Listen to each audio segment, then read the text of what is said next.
Moi! Nyt on epoksi osa 2. Ja edellinen oli Bol-merkkistä puolalaista epoksia, väriltään vaalean keltaista ja vähän jotenkin paksumpaa. Ja nyt oli tää toinen oli tämmöistä epokouttia ja harmaata väriltä. Ja täällä on itse tulos sitten kottero tässä.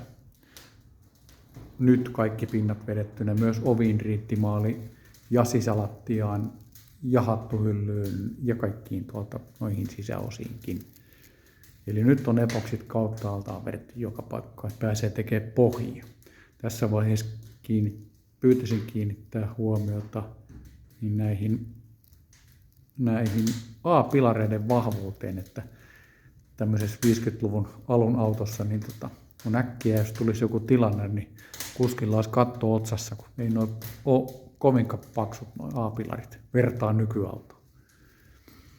Mutta joo, näin homma etenee. Ja takka on päällä, jotta kärryt lähtee ja lämmöt nousee. Niin on toki sähkötkin vähän patteria päällä tuossa.